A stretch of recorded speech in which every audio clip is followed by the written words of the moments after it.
पाठ्यक्रम की कहानियों में सबसे पहली कहानी है ईदगाह। रमज़ान के पूरे 30 रोज़ों के बाद ईद आई है। गांव में कितनी हलचल है। ईदगाह जाने की तैयारियां हो रही हैं। किसी के कुर्ते में बटन नहीं है। पड़ोस के घर से सुई तागा लेने दौड़ा जा रहा है। किसी के जूते कड़े हो गए हैं। उनमें तेल डालने के लिए तेली के घर भागा जाता है। जल्दी जल्दी बैलों को सानी पानी दे दें। ईदगाह से लौटते लौटते दोपहर हो जाएगी। लड़के सबसे ज़्यादा प्रसन्न हैं।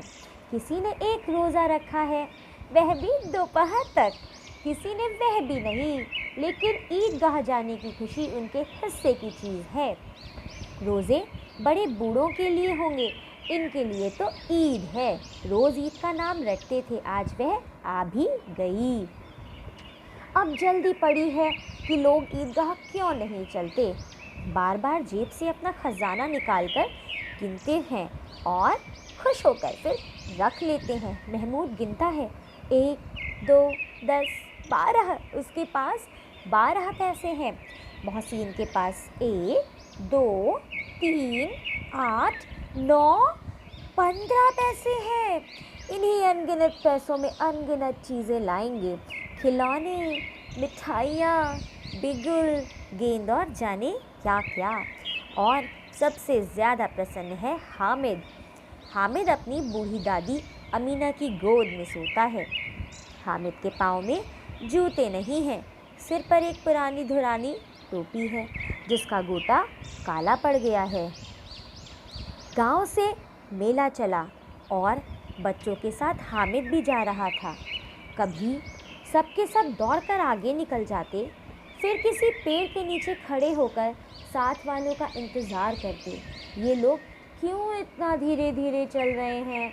हामिद के पैरों में तो जैसे पर लग गए हैं। शहर आ गया, बड़ी बड़ी इमारतें आने लगी।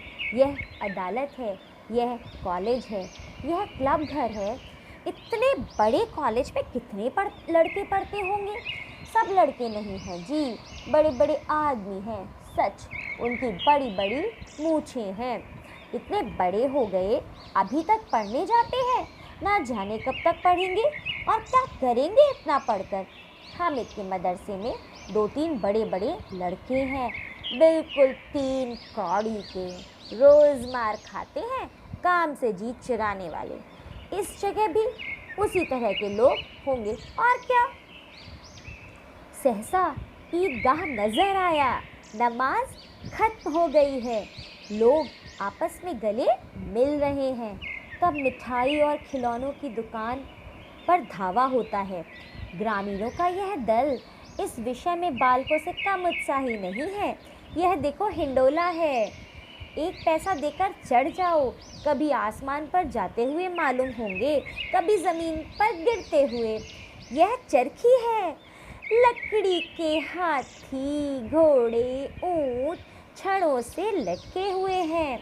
1 पैसा देकर बैठ जाओ और 25 चक्करों का मज़ा लो। महमूद और मोहसिन और नूरे और शमसी इन घोड़ों और ऊँटों पर बैठते हैं। हामिद दूर खड़ा है। 3 ही पैसे तो उसके पास हैं। अपने कोष का 1/3 ज़रा सा चक्कर खाने के लिए नहीं दे सकता। सब चरखियों से उतरते हैं, अब खिलौने लेंगे। इधर दुकानों की कतार लगी हुई है। तरह तरह के खिलौने हैं, सिपाही और गुजरिया, राजा और वकील, भिश्ती और धोबिन और साधु। वाह, कितने सुंदर खिलौने हैं। अब बोलना ही चाहते हैं। महमूद सिपाही लेता है, खाकी वर्दी और लाल पगड़ी वाला, कंधे पर बंदूक रखे हुए। मालूम होता है अभी कवायद किए चला आ रहा है। मोहसिन को भिश्ती पसंद आया।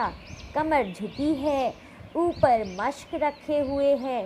मशक का मुंह एक हाथ से पकड़े हुए है, बस मशक से पानी उड़ेलना ही चाहता है। नूरे को वकील से प्रेम है। कैसी विद्वता है उसके मुख पर। काला चोगा, नीचे सफ़ेद अचकन, अचकन के सामने की जेब में घड़ी, सुनहरी जंजीर, एक हाथ में कानून का पोथा लिए हुए। मालूम होता है अभी किसी अदालत से जिरह या बहस किए चले आ रहे हैं। यह सब 2-2 पैसे के खिलौने हैं। हामिद के पास कुल 3 पैसे हैं। इतने महंगे खिलौने वे कैसे ले? खिलौना कहीं हाथ से छूट पड़े तो चूर चूर हो जाए, ज़रा पानी पड़े तो सारा रंग धुल जाए। ऐसे खिलौने लेकर वह क्या करेगा? लेकिन ललचाई हुई आंखों से खिलौनों को देख रहा है और चाहता है कि ज़रा देर के लिए उन्हें हाथ में ले सकता। खिलौनों के बाद मिठाइयाँ आती हैं। किसी ने रेवड़ियाँ ली, किसी ने गुलाब जामुन, किसी ने सोहन हलवा। सभी मज़े से खा रहे हैं। मिठाइयों के बाद कुछ दुकानें लोहे की चीज़ों की हैं, कुछ गिलट और कुछ नकली गहनों की। लड़कों के लिए यहाँ कोई आकर्षण नहीं था, वे सब आगे बढ़ जाते हैं। हामिद लोहे की दुकान पर रुक जाता है। कई चिमटे रखे हुए थे।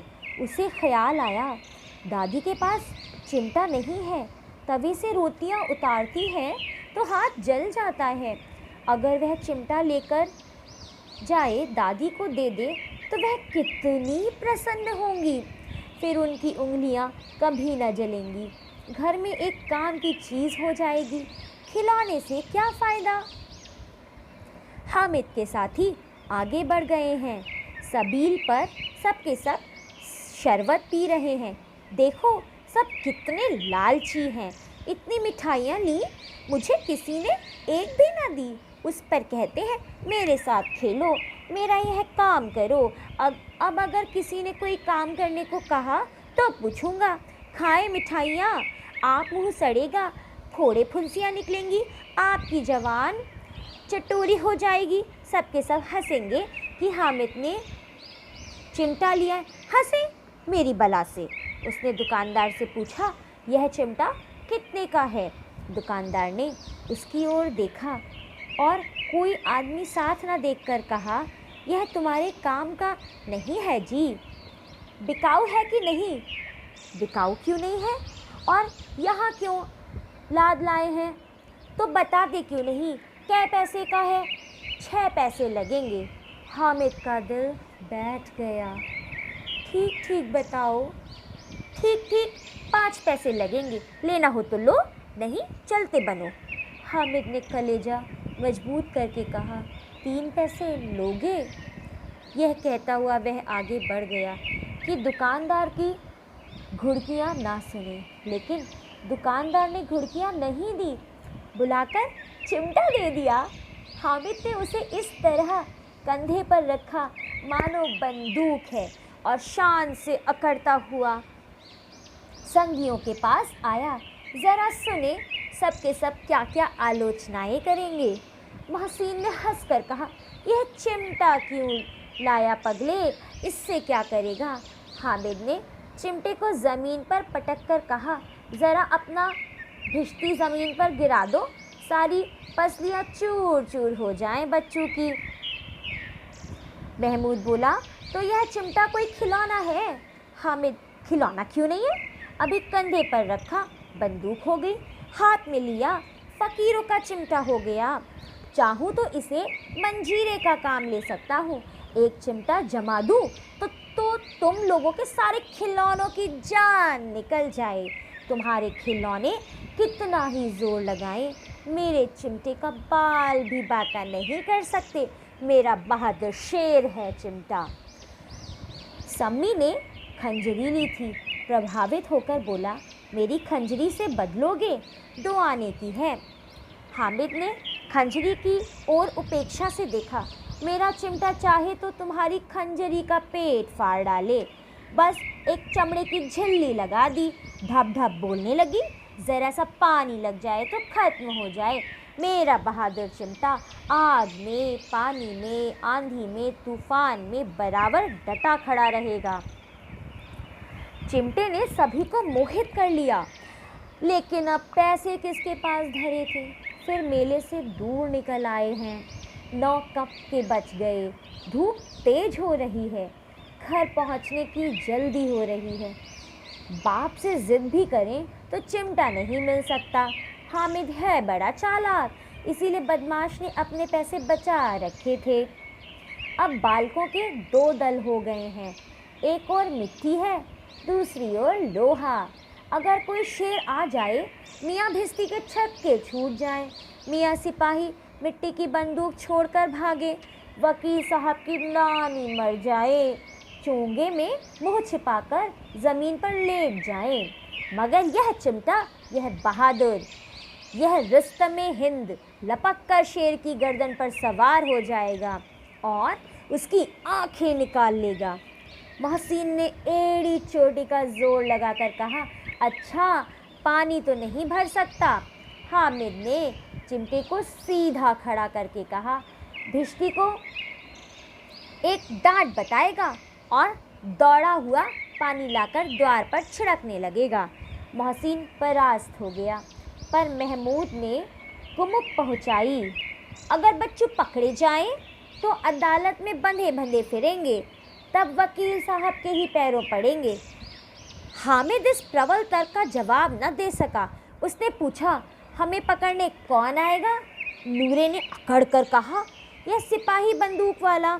हामिद ने मुंह चिढ़ाकर कहा, यह बेचारे, हम बहादुर रुस्तमे हिंद को पकड़ेंगे। अच्छा लाओ, अभी ज़रा कुश्ती हो जाए, इसकी सूरत देखकर दूर से भागेंगे, पकड़ेंगे क्या बेचारे। मोहसिन को एक नई चोट सूझ गई, तुम्हारे चिमटे का मुंह रोज़ आग में जलेगा। उसने समझा था कि हामिद लाजवाब हो जाएगा, लेकिन यह बात ना हुई। हामिद ने तुरंत जवाब दिया, आग में बहादुरी कूदते हैं जनाब। आग में कूदना वह काम है जो रुस्तमे हिंद ही कर सकता है। महमूद ने एक जोर और लगाया, वकील साहब कुर्सी मेज पर बैठेंगे, तुम्हारा चिमटा तो बावर्ची खाने में ज़मीन पर पड़ा रहेगा। इस तर्क ने सम्मी और नूरे को भी सजीव कर दिया। कितने ठिकाने की बात कही है पट्टे ने। चिमटा बावर्ची खाने में पड़े रहने के सिवा और कर क्या सकता है। हामिद को कोई पकड़ता हुआ जवाब न सूझा, तो उसने धांधली शुरू करी, मेरा चिमटा बावर्ची खाने में नहीं रहेगा, वकील साहब कुर्सी पर बैठेंगे तो जाकर उन्हें ज़मीन पर पटक देगा और उनका कानून उनके पेट में डाल देगा। कानून को पेट में डालने वाली बात छा गई, ऐसी छा गई कि तीनों शूरमा मुंह ताकते रह गए। हामिद ने मैदान मार लिया, उसका चिमटा रुस्तमे हिंद है। अब इसमें मोहसिन, महमूद, नूरे, सम्मी किसी को भी आपत्ति नहीं हो सकती। औरों ने 3-3, 4-4 आने पैसे खर्च किए, पर कोई काम की चीज़ ना ले सके। हामिद ने 3 पैसे में रंग जमा लिया। सच ही तो है, खिलौनों का क्या भरोसा, टूट फूट जाएंगे। हामिद का चिमटा तो बना रहेगा बरसों। संधि की शर्तें तय होने लगी। मोहसिन ने कहा, ज़रा अपना चिमटा दो, हम भी देखें, तुम हमारा भिश्ती लेकर देखो। महमूद और नूरे ने भी अपने अपने खिलौने पेश किए। हामिद को इन शर्तों के मानने में कोई आपत्ति ना थी। चिमटा बारी बारी से सबके हाथ में गया और उनके खिलौने बारी बारी से हामिद के हाथ में आए। कितने खूबसूरत खिलौने हैं। हामिद ने हारने वालों के आंसू पोंछे, मैं तुम्हें चिढ़ा रहा था, सच यह चिमटा भला इन खिलौनों की क्या बराबरी करेगा, मालूम होता है। अब बोले तब बोले मोहसिन, लेकिन खिलौनों के लिए कोई हमें दुआ तो ना देगा। महमूद, दुआ के लिए फिरते हो, उल्टे मार ना पड़े। अम्मा ज़रूर कहेंगी कि मेले में यही मिट्टी के खिलौने मिले। हामिद को स्वीकार करना पड़ा कि खिलौनों को देखकर किसी की माँ इतनी खुश ना होगी जितनी दादी चिमटे को देखकर होंगी। फिर अब तो चिमटा रुस्तमे हिंद है और सभी खिलौनों का बादशाह। रास्ते में महमूद को भूख लगी। उसके बाप ने केले खाने को दिए। महमूद ने केवल हामिद को साझी बनाया। उसके अन्य मित्र मुँह ताकते रह गए। यह उस चिमटे का प्रसाद था। 11 बजे सारे गांव में हलचल मच गई। मेले वाले आ गए, मेले वाले आ गए। मोहसिन की छोटी बहन ने दौड़कर भिश्ती उसके हाथ से छीन लिया और मारे खुशी के जो उछली तो मियाँ भिश्ती नीचे आ रहे और परलोक सिधारे। इस पर भाई बहन में मारपीट हुई, दोनों खूब रोए। उनकी अम्मा यह शोर सुनकर बिगड़ी और दोनों के ऊपर से दो दो चांटे और लगाए। मियाँ नूरे के वकील का अंत इससे ज़्यादा गौरवमय हुआ। वकील ज़मीन पर या ताक पर तो नहीं बैठ सकता। दीवार में 2 खूंटियाँ गाड़ी गईं, उन पर लकड़ी का एक पटरा रखा गया। पटरे पर कागज का कालीन बिछाया गया। वकील साहब राजा भोज की भांति सिंहासन पर विराजे। नूरे ने उन्हें पंखा झलना शुरू किया। मालूम नहीं पंखे की हवा से या पंखे की चोट से वकील साहब का चोला माटी में मिल गया। फिर बड़े ज़ोर शोर से मातम हुआ और वकील साहब की अस्थि घूरे में डाल दी गई। अब रहा महमूद का सिपाही। उसे झटपट गांव का पहरा देने का चार्ज मिल गया, लेकिन पुलिस का सिपाही पालकी पर चलेगा। एक टोकरी आई, उसमें कुछ लाल रंग के फटे पुराने चीथड़े बिछाए गए, जिसमें सिपाही साहब आराम से लेटे। नूरे ने यह टोकरी उठाई और अपने द्वार का चक्कर लगाने लगा। उनके दोनों छोटे भाई सिपाही की तरह छोने बाले जागते लहो, छोने बाले जागते लहो पुकारते चलते हैं। महमूद को ठोकर लग जाती है, टोकरी उसके हाथ से छूटकर गिर पड़ती है और मियाँ सिपाही अपनी बंदूक लिए ज़मीन पर आ जाते हैं और उनकी एक टांग में विकार आ जाता है। महमूद को आज ज्ञात हुआ कि वह अच्छा डॉक्टर है। उसको ऐसा मरहम मिल गया जिससे वह टूटी टांग को आनन फानन में जोड़ सकता है। टांग जोड़ दी जाती है, लेकिन सिपाही को ज्यों ही खड़ा किया जाता टांग जवाब दे देती है। शल्य क्रिया असफल हुई, तब उसकी दूसरी टांग भी तोड़ दी जाती है। अब कम से कम एक जगह आराम से बैठ तो सकता है। अब मियाँ हामिद का हाल सुनिए। अमीना उसकी आवाज़ सुनते ही दौड़ी और उसे गोद में उठाकर प्यार करने लगी। सहसा उसके हाथ में चिमटा देखकर वह चौंकी। यह चिमटा कहाँ था? मैंने मोल लिया है। कितने पैसे में? 3 पैसे में। अमीना ने छाती पीट ली। यह कैसा बेसमझ लड़का है कि दोपहर हुआ, कुछ खाया ना पिया, लाया क्या यह चिमटा। सारे मेले में तुझे और कोई चीज़ ना मिली जो यह लोहे का चिमटा उठा लाया। हामिद ने कहा, तुम्हारी उंगलियां तवे से जल जाती थी, इसलिए मैंने इसे ले लिया। बुढ़िया का क्रोध तुरंत स्नेह में बदल गया। बच्चे में कितना त्याग, कितना सद्भाव और कितना विवेक है। दूसरों को खिलौने लेते और मिठाई खाते देखकर इसका मन कितना ललचाया होगा। वहाँ भी इसे अपनी बुढ़िया दादी की याद बनी रही। अमीना का मन गदगद हो गया। वह रोने लगी, दामन फैलाकर हामिद को दुआएं देती जाती थी और आंसू की बड़ी बड़ी बूंदें गिराती जाती थी। तो यह थी पाठ्यक्रम की सबसे पहली कहानी ईदगाह, जिसके लेखक थे मुंशी प्रेमचंद्र। धन्यवाद।